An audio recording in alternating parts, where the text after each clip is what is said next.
The stage is set, the road to the championship has begun. Can the Turbos strike back after V8 domination at Manfield? You're watching highlights from round 2 of the D1NZ D1NZ Drifting Championship from ASB Baypark in Tauranga.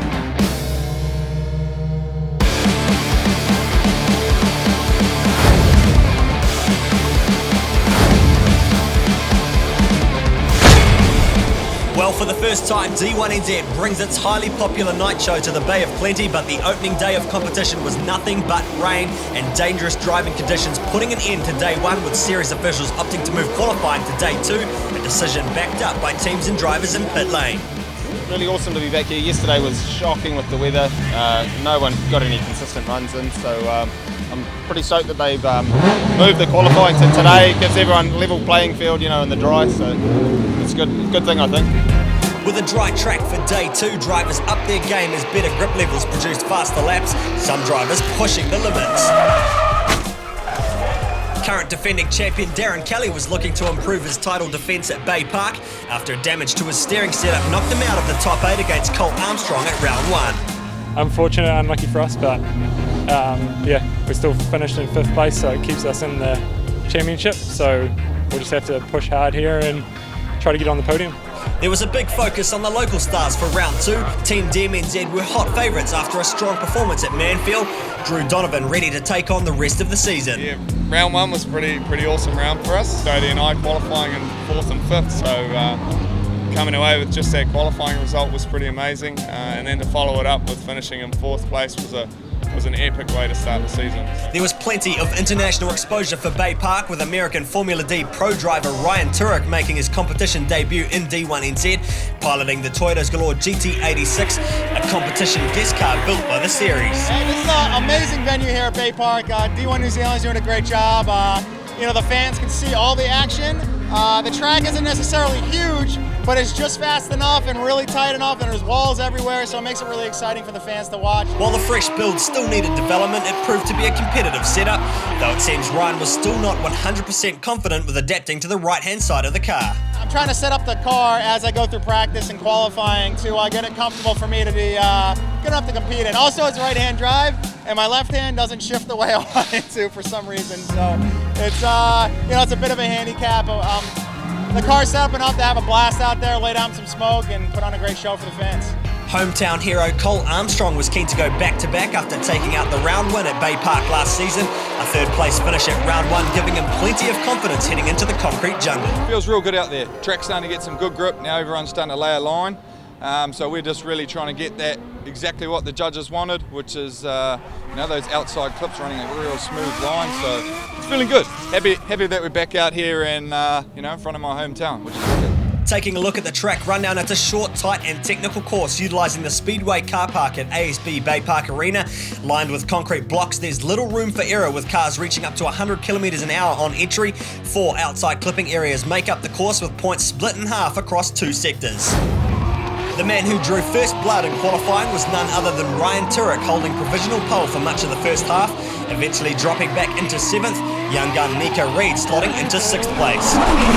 Defending champion Darren Kelly took 5th place in the High-Tech Oils R34, Kurt Whitaker going a point higher to claim 4th in the Autoshore R34 Skyline. Local driver Adam Davies had a solid qualifying effort in his 13B rotary-powered machine, the Mimico 180SX taking 3rd. The battle for pole would go to the big 4-doors, with Colt Armstrong sitting in 90.5 to sit at the top of the table for the rest of the session, and just when it looked like qualifying was in the bag, former champ Dan Woolhouse pushed the score just a little further, sitting a 92-point pass and taking pole position in the Century Batteries Holden Commodore. Bang at Dan Woolhouse, mate. Oh, top qualifier. Yeah, no, it was, we banked a pretty good one on the first one. It was a safe one. And then I just said to the boys, I said, we'll just stick it to the wall and just nudge the wall on that last one. So, no, we're pretty happy, man. The car's just going awesome. The boys have been working hard out on it and, bring on the battles. So Fangadan bags pole and takes a handful of valuable points heading into the 2016 championship coming into round 2. Armstrong hungry for another hometown victory in P2 with Davies, Whitaker, Kelly, Reed, Turek, Marshall, Wilkinson and Adam Hedges rounding out the top 10. Time to look at the best of the battles, and Danon Templeman's 2JZ E46 BMW was looking very strong, taking victory over Bruce Tannock in the top 32.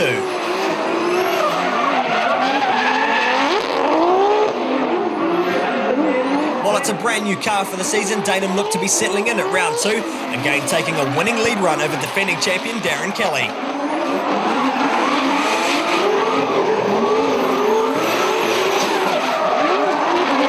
This put Dainham through to the top 8. A chance at the semi-finals wasn't given up lightly, taking victory over former champ Kurt Whitaker. Australian-based international Michael Prosnick was a man on a mission at round 2, putting on some of the wildest chase runs ever seen at Baypark. Taking victory over Shane Giles, this put him through against Colt Armstrong in the top 16, again chasing hard until Armstrong threw his lead run away with a spin, Prosnick taking the win. It was a different story for the American-based Ryan Turek. After putting on a fast entry, the curse of the left hand and the right-hand drive GT86 cost him big time, handing victory to Aidan Omnett. His run in the battles would be cut short by Adam Hedges in the Seas Gouge S14, Omnett taking a spin in the top 16. This put Adam Hedges through to battle Michael Prosnick for a place in the semi-finals. Despite engine dramas, Hedges managed to push Prosnick into sudden death. Prosnick's chase game, however, was far too strong, grabbing victory into the top 4.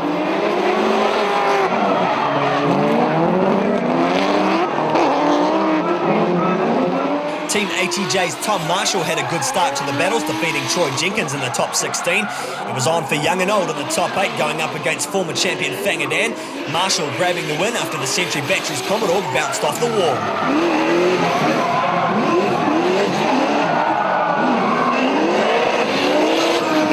Brother and ATJ teammate Joe Marshall lined up against Nico Reed in the 16. It was a battle of the Evergreen Tyres S chassis, with Nico Reed taking victory into the top 8. Dave Steedman would be next to take on the former Pro-Am champion. This time it looked in favour of the Mimico S14 with a near-perfect entry right on the line, but he couldn't make it stick through the rest of the track, handing victory to Nico. Into the semi-finals, and it was RB versus 2JZ with Tom Marshall battling Dainham Templeman, the NAC BMW grabbing the win into the final.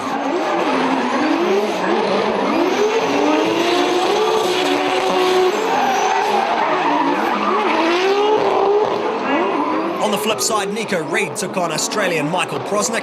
Prosnick getting it wrong on the entry and handing an easy victory to Nico Reed for an all-turbo final. This put Pros into the battle for 3rd and 4th, and with another mistake on entry opening the door for Tom Marshall to put on a good chase.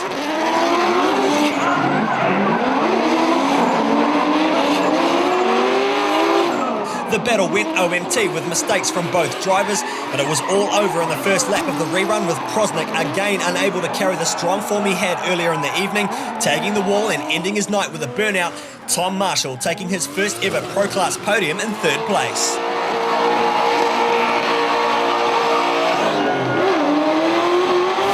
The final battle of the night came down to Nico Reed and Dainham Templeman. RB25 versus 2JZ, with Nico Reed putting on a strong lead run against the NAC Insurance E46 BMW.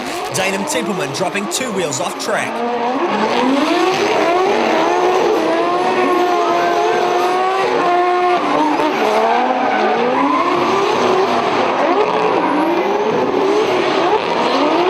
Second pass, Nico Reed had it in the bag, putting on a clean chase against Templeman. Consistency coming through for the Evergreen Tyres Nissan S15. Nico Reed grabbing his first ever Pro Championship round victory at ASB Baypark.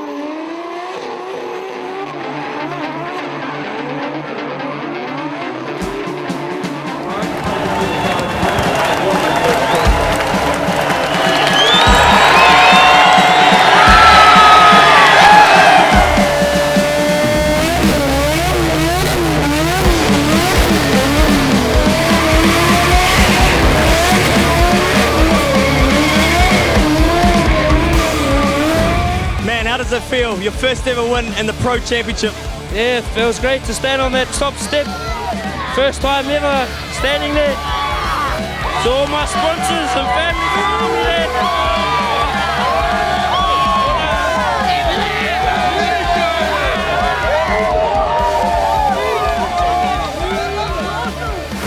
So Nico Reed takes a very popular victory and his first for his Pro Championship career after graduating from the Pro-Am Development Series.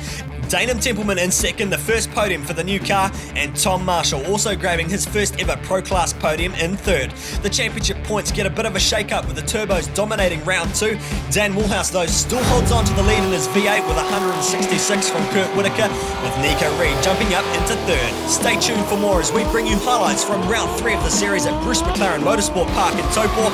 We'll have all the thrills and spills, so make sure you'll subscribe to our YouTube channel and our Facebook page, or check out the latest at oversteertv.co.nz.